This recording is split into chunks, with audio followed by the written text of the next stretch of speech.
দর্শক জানাবো ইরানের প্রেসিডেন্ট নির্বাচনের সবশেষ খবর। ইরানে ২৮ জুন অনুষ্ঠিত প্রেসিডেন্ট নির্বাচন গড়াচ্ছে রান অফ বা দ্বিতীয় পর্বে।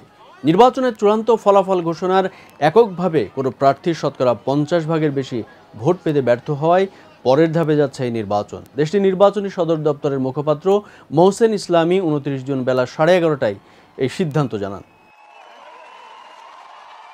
নির্বাচনে মূলত দুজন প্রার্থীর মধ্যে তীব্র প্রতিযোগিতা হয়েছে, তবে এগিয়ে থাকা প্রার্থী সাবেক স্বাস্থ্যমন্ত্রী মাসুদ পেজেশকিয়ান ৫০% ভোট পেতে ব্যর্থ হয়েছে।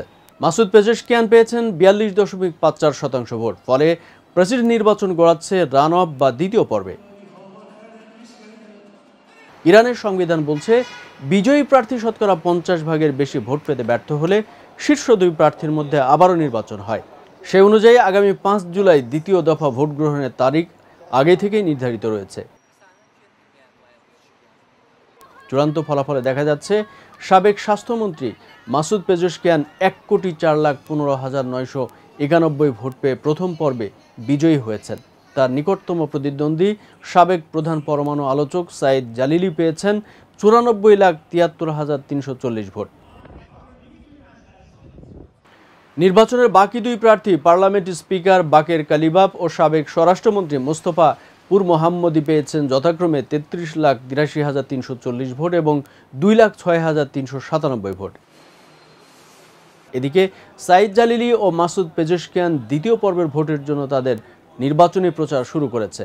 ইরানের নির্বাচনী আইন অনুযায়ী প্রথম পর্বে নির্বাচনের চূড়ান্ত ফল ঘোষিত হওয়ার মুহূর্ত থেকেই শীর্ষ দুই প্রার্থী তাদের প্রচার অভিযান শুরু করতে পারবেন এবং এই প্রচার চলবে দ্বিতীয় পর্বের ভোট গ্রহণ শুরুর ২৪ ঘন্টা আগ পর্যন্ত।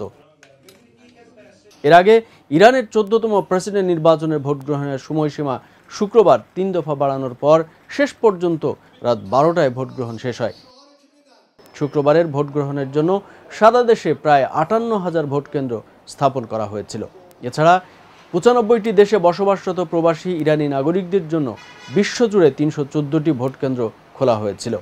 ওইসব কেন্দ্রেও ইরান সময় শুক্রবার রাত ১২টা পর্যন্ত ভোট গ্রহণ করা হয়। ইরানের নির্ধারিত প্রেসিডেন্ট নির্বাচন ২০২৫ সালের জুন মাসে হওয়ার কথা ছিল, কিন্তু গত ১৯ মে প্রেসিডেন্ট ইব্রাহিম রাইসি তার ৭ সফরসঙ্গী সহ এক মর্মান্তিক হেলিকপ্টার দুর্ঘটনায় শহীদ হওয়ার কারণে আগামী নির্বাচন অনুষ্ঠিত হলো। ইরানে নির্বাচিত প্রেসিডেন্টের মেয়াদ ৪ বছর। ইব্রাহিম রাইসির শাহাদাতের পর সংবিধান অনুসারে প্রথম ভাইস প্রেসিডেন্ট মোহাম্মদ মোকবের ভারপ্রাপ্ত প্রেসিডেন্টের দায়িত্ব পালন করেন এবং তার তত্ত্বাবধানেই এই নির্বাচন অনুষ্ঠিত হয়েছে। শুক্রবারের নির্বাচনে নিবন্ধিত ভোটার ছিলেন ৬,১০,০০,০০০। এর মধ্যে মোট ভোট দিয়েছেন ২,৪৫,৩৫,১৮৫ জন ভোটার। অর্থাৎ এবারের প্রেসিডেন্ট নির্বাচনে ৪০% ভোট পড়েছে। ইরানের স্বরাষ্ট্র মন্ত্রণালয় পুরো ভোট গ্রহণ প্রক্রিয়া সম্পন্ন করার দায়িত্ব পালন করেছে। এর আগে ইরানের নির্বাচনে মোট প্রার্থীর সংখ্যা ছিল ৪ জন। এর মধ্যে ৩ জনই রক্ষণশীল, মাত্র একজন সংস্কারপন্থী, তিনি মাসুদ পেজেশকিয়ান। হেলিকপ্টার দুর্ঘটনায় কট্টর রক্ষণশীল প্রেসিডেন্ট ইব্রাহিম রাইসির মৃত্যুর পর দেশের সাংবিধানিক বাধ্যবাধকতা মেনেই নির্বাচনের দিনটি ঘোষণা করা হয়। প্রার্থী চূড়ান্তের কাজটি করেছে গার্ডিয়ান কাউন্সিল।